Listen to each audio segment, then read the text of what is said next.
तो चलिए दोस्तों, यहाँ पर आज यूपी टेट के लिए शानदार क्लास देखेंगे बाल विकास चाइल्ड साइकोलॉजी का। और यहाँ पर वही प्रश्न लिए गए हैं जो यूपी टेट में कई बार बीट हुए हैं और इस बार यूपी टेट के एग्जाम में इनके आने की संभावना ज़्यादा है। तो चलिए पहला प्रश्न यहाँ पर शुरू करते हैं। और सब्सक्राइबर पर देखकर मत जाइएगा कि सब्सक्राइबर इस चैनल पर कितने हैं फलाना, लेकिन आपको सिर्फ कंटेंट देखना, प्रश्नों को देखना। और जब परीक्षा आप देकर आएंगे तो आप खुद कहेंगे कि हमने ऐसे चैनल से तैयारी की थी जहां से 60 से 70% प्रश्न वही देखने को मिले जो हम पढ़ कर गए।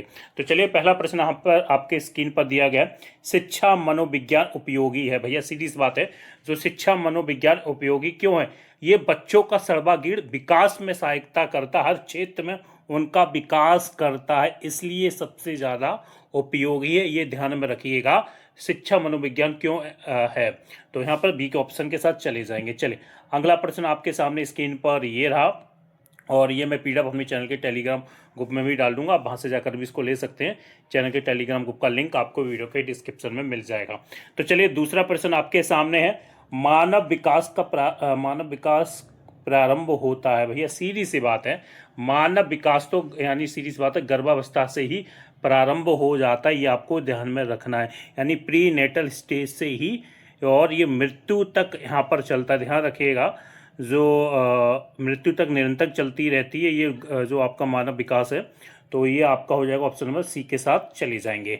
चलिए अगला प्रश्न यहाँ पर देख लेते हैं, और ये प्रश्न वही है जो आपको परीक्षा में देखने को मिलेंगे। देख लीजिएगा पूरा वीडियो, सिर्फ कंटेंट देखिएगा ना कि सब्सक्राइबर देखिएगा। तो चलिए यहाँ पर देखिएगा, शारीरिक विकास का क्षेत्र है। यहाँ पर प्रश्न संख्या आपका तीसरा है, का क्षेत्र है शारीरिक विकास। तो यहाँ पर उपयुक्त सभी हो जाएगा। आप कैसे उपयुक्त सभी हो जाएगा, देखिए इस यानी स्नायु मंडल, ध्यान रखिएगा, इसको हम बोलते हैं नर्वस सिस्टम। ये भी शारीरिक विकास का सबसे बड़ा क्षेत्र होता है। दूसरा मांसपेशियों में वृद्धि यानी मस्कुलर ग्रोथ, ये भी शारीरिक विकास का एक क्षेत्र, आप सभी जानते हैं। अगर आपने पढ़ा होगा बायो से, अगर होंगे आपने बाल विकास या पढ़ा होगा तो उसमें ये चीज़ों के बारे में उल्लेख दिया होगा। एंडोक्राइन ग्रंथियाँ ये भी है। देखिए एंडोक्राइन ग्लैंड से, जैसे कि आप सभी जानते हैं, पीयूष ग्लैंड होता है, थायराइड ग्लैंड होता है, ये सभी क्या शारीरिक विकास में सबसे ज़्यादा महत्वपूर्ण भूमिका निभाती हैं। तो ऑप्शन में डी के साथ यहाँ पर चले जाएंगे। चलिए अगला प्रश्न आपके सामने ये रहा। अगला प्रश्न आप पर पूछा जा रहा है आपके सामने, किस मनोवैज्ञानिक ने कहा कि चेतन मन के साथ अचेतन मन पर भी ध्यान देना चाहिए? ये जो वैज्ञानिक थे वो थे आपके फ्रॉयड। ध्यान रखिएगा, वो कौन थे, यानी ऑप्शन में डी के साथ चले जाएंगे। ये बात फ्रॉयड ने कही थी। क्या कही थी ये भी ध्यान रखिएगा। उन्होंने एक तर्क दिया था, व्यक्ति का अधिकांश व्यवहार उसके अचेतन मन में, जो अचेतन मन में दबी हुई इच्छाओं अनुभवों से प्रभावित होता है, इसलिए इसका अध्ययन आवश्यक है। इनके द्वारा कहा गया था फ्रॉयड ने। इन्होंने ही चेतन मन के साथ अचेतन मन पर भी ध्यान देना चाहिए बात कही थी, ये ध्यान रखिएगा। और इससे दूसरा प्रश्न भी बनता है। देखिए जो सिग्मंड फ्रॉयड थे उन्होंने 3 स्तर बताए थे मन के, ध्यान रखिएगा। कभी कभी आ जाता है, जो फ्रॉयड जी ने मन के 3 स्तर कौन से बताए थे? पहला बताया था चेतन बताया था, दूसरा बताया था अर्धचेतन बताया था, तीसरा बताया था अचेतन बताया था। ये आपको ध्यान में रखना, दूसरा प्रश्न यहाँ से भी बन जाएगा। चलिए अगला जो प्रश्न आपके सामने स्क्रीन पर, निम्न में से कौन सा विकास का सिद्धांत नहीं है? 5वां है विकास का सिद्धांत नहीं है। विकास मशीनी प्रक्रिया है, वो विकास का सिद्धांत नहीं है, ये आपको ध्यान में रखना है। विकास क्या होता है? निरंतर, और आप सभी देखो क्रमबद्ध और व्यक्तिगत होता है, ये आपने देखा ही होगा, ठीक है। और जो नहीं है वो है मशीनी प्रक्रिया। ये देखिए विकास निरंतर होता है, क्रमबद्ध होता है, और जो वर्तुलाकार होता है यानी स्पाइरल होता है, ठीक है ना, ये होता है विकास का सिद्धांत। लेकिन जो मशीनी है वो नहीं होता। चलिए अगला यहाँ पर देख लेते हैं। अगला आपके सामने यहाँ पर प्रश्न संख्या 6 यहाँ पर दिया गया है। हाँ, यहाँ पर दिया गया है कि विकास को सीखने की प्रक्रिया में माता पिता को उदासीन भूमिका निभानी चाहिए। भैया ऐसा तो नहीं हो सकता, नकारात्मक भूमिका ये तो बिल्कुल ही नहीं है। असक्रिय यानी अग्रसक्रिय भूमिका निभानी चाहिए, या सहानुभूतिपूर्ण भूमिका निभानी चाहिए। तो भैया हम सीधी सी बात बताएं आपको, यहाँ पर जो ऑप्शन के साथ चले जाएंगे, सी के साथ चले जाएंगे, यानी असक्रिय भूमिका निभानी चाहिए। यानी सीधी सी बात है, इसका मतलब क्या होगा आपको भी ध्यान में रखना चाहिए, यानी माफ़ कीजिएगा, अग्र सक्रिय भूमिका निभानी चाहिए। इसका मतलब क्या है, देखिए ध्यान से सुनिएगा कि बच्चे की शिक्षा में यानी उन्हें शामिल होना चाहिए, उन्हें प्रोत्साहित करना चाहिए और उनको सीखने का अनुकूलित यानी अनुकूल वातावरण देना चाहिए, प्रदान करना चाहिए, ताकि वो अच्छे से और सीख सकें, उनका सर्वांगीण विकास हो सके। तो सी आंसर यहाँ पर हो जाएगा। चलिए अगला प्रश्न आपके सामने स्क्रीन पर रखा है। मानसिक स्वास्थ्य के नियमों को खोजने और उन्हें बनाए रखने का अध्ययन कहलाता है। भैया सीधी बात है, स्वास्थ्य की यहाँ पर बात आ गई है, तो सीधी बात है यहाँ पर आप लगा देंगे मानसिक स्वास्थ्य विज्ञान। तो इसके बारे में ज़्यादा कुछ आपको पढ़ना नहीं है। चलिए अगला यहाँ पर देख लेते हैं। अगला आपके सामने स्क्रीन पर ये रहा। देखिए ये प्रश्न काफ़ी अच्छा है और यूपी टेट में कई बार रिपीट हुआ है, पढ़ के जाएगा। मैंने वही प्रश्न लिए हैं, जब आप परीक्षा दे के आएंगे तो कहेंगे कि ऐसे चैनल से मैंने तैयारी की थी जहां पर वही प्रश्न मिले हैं। 60 से 70% पूरा पेपर छप के आया। तो यहाँ पर देखिए प्रश्न संख्या 8 में आपके सामने, बुद्धि के द्विकारक सिद्धांत का प्रतिपादन किसने किया। भैया बुद्धि के द्विकारक प्रतिपादन का सिद्धांत किसने किया था, वो किया था स्पीयरमैन ने। ध्यान रखिएगा, जहां पर भी आ जाए द्विकारक सिद्धांत तो वहाँ पर स्पीयरमैन की बात यहाँ पर लगा देनी है। और इन्होंने ये सिद्धांत कब दिया था, बुद्धि के द्विकारक सिद्धांत जो दिया था 1904 में दिया था। और इसके अनुसार बुद्धि में 2 कारक होते हैं, यानी इनके अनुसार स्पीयरमैन ने जो द्विकारक बुद्धि थी इनके अनुसार 2 कारक होते हैं बुद्धि में। एक जी कारक होता है और एक होता है एस कारक। सीधी बात से जो सामान्य कारक और एस कारक में स्पेसिफिक यानी विशिष्ट कारक होता है। ध्यान रखिएगा 2 दिए थे कारक जी और एस, सामान्य और यानी विशिष्ट। ये 2 कारक के नाम भी आपको रखने हैं, जो कभी कभी पूछ लिया जाता कौन से 2 कारक थे, वो भी आपको बता देना है। चलिए अगला प्रश्न यहाँ पर आपके सामने स्क्रीन पर ये दिया गया। प्रश्न संख्या 9 है, मूल्यांकन विधि में परिवर्तन करना निम्न में से किसके लिए सर्वोत्तम उपाय है। मूल्यांकन विधि में परिवर्तन चेंज करना, तो ये किसके लिए यानी प्रश्न संख्या 9 देखा जाए तो ये हो जाएगा बालकों द्वारा रटना कम करने के लिए। क्योंकि आजकल आपने देखा होगा बच्चे समझते कम है, रटते ज़्यादा। रटन की जो आदत है उसको हटाने के लिए तो ये है। दोस्तों अगला प्रश्न आपके सामने स्क्रीन पर है। देखिए पियाजे के अनुसार मूर्त संक्रियात्मक अवस्था का काल कौन सा। सबसे पहले आपको पियाजे के जो कितनी अवस्थाएं दी हैं आपको पता होना चाहिए। तो ध्यान रखिएगा पियाजे ने 4 अवस्थाएं दी हैं और जो 4 अवस्थाएं क्या दी हैं मैं स्क्रीन पर भी यहाँ पर चला दूंगा, ध्यान से आप देख लीजिएगा।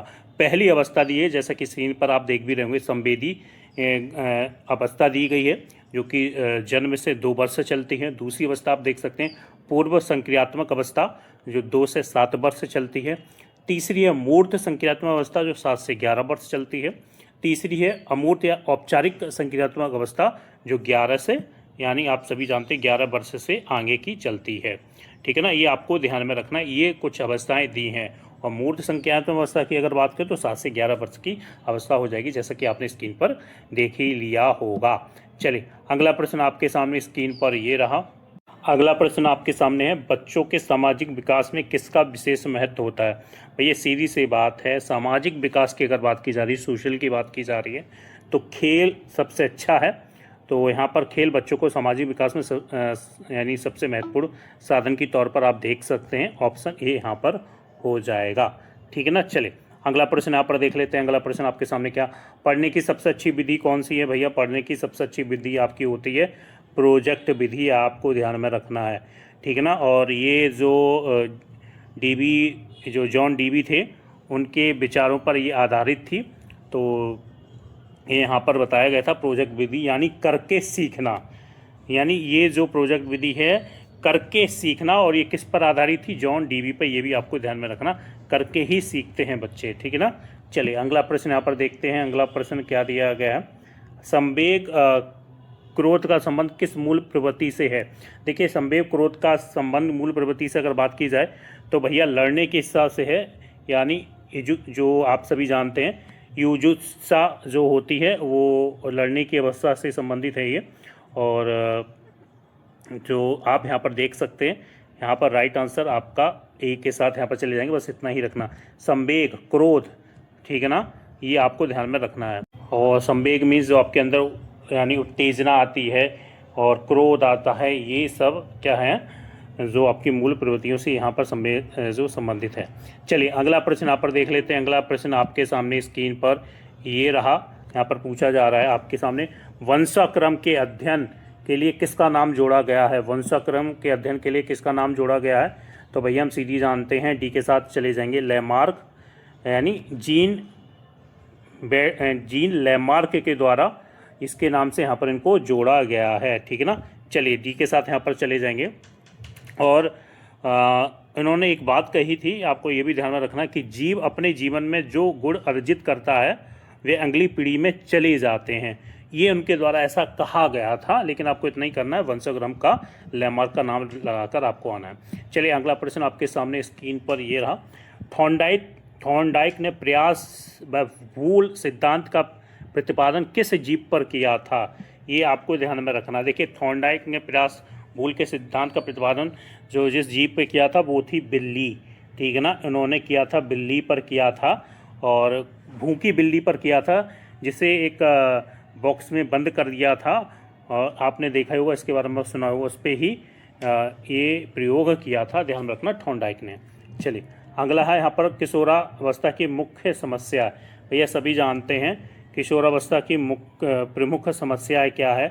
जो एक तरीके की किशोरावस्था आप सभी जानते हैं 12 से 18 साल होती है, और सबसे बड़ी क्या होती है कि वो अवस्था ऐसी अवस्था होती है जिससे ऑप्शन में अगर हम देखें तो ऑप्शन में डी के साथ चले जाएंगे। ये सभी हैं शारीरिक विकास की समस्या, समायोजन की समस्या। शारीरिक विकास जो होता है जिस तरीके से उनके अंदर एक बदलाव आता है, यानी सीधे के शब्दों से कहा जाए एक तूफान जिस तरीके से उमड़ता है वो इसी अवस्था में उमड़ता है। समायोजन यानी एडजस्टमेंट की समस्या रहती है। संवेगात्मक समस्या यानी क्रोध, एक तरीके से उनके अंदर उत्तेजना, संवेग जागृत हो जाता है, यानी एकदम इस अवस्था को आप तूफान की अवस्था बोल सकते हैं, संघर्ष तनाव की अवस्था बोल सकते हैं, ठीक है ना। ये इसी अवस्था में देखने को मिलता है, तो यहाँ पर ये सभी हो जाएंगे, ठीक है ना। चलिए अगला प्रश्न यहाँ पर देख लेते हैं। अगला प्रश्न है, किस आयु में बालक की हड्डियों की संख्या लगभग 350 हो जाती है? देखिए अगर बालक की बात करें तो वो वायु जो हड्डियाँ हो जाती हैं, जैसे जन्म के समय शिशु के लगभग 270 हड्डियाँ होती हैं, और जो बाल्यावस्था में बढ़कर लगभग ये मान के चलिएगा 350 के आसपास हो जाती हैं। तो यहाँ पर अगर राइट आंसर देखा जाए तो ऑप्शन नंबर चली जाएंगे हम बी के साथ, बाल्यावस्था, ठीक है ना। जन्म के समय लगभग आपकी हड्डियाँ 270 होती हैं और बाल्यावस्था में बढ़कर लगभग 350 हो जाती हैं। और अगर किशोरावस्था में कहें तो किशोरावस्था के अंत तक छोटी हड्डियाँ आपस में जुड़कर बेस अवस्था में रह जाती हैं, जो लगभग 206 हो जाती हैं, ये ध्यान रखिएगा। आप अगर बात करें, देखो कहीं कहीं नई प्रश्न ये पूछ भी लिया जाता है कि जो बाल्यावस्था में कितनी हड्डियाँ होती, 350 होती, किशोरावस्था में जाकर कितनी रह जाती हैं, 206 रह जाती हैं, और जन्म के समय कितनी होती, 270 होती, ये भी आपको ध्यान में रखना। चले अगला यहाँ पर अधिगम लर्निंग का सर्वश्रेष्ठ परिभाषा है।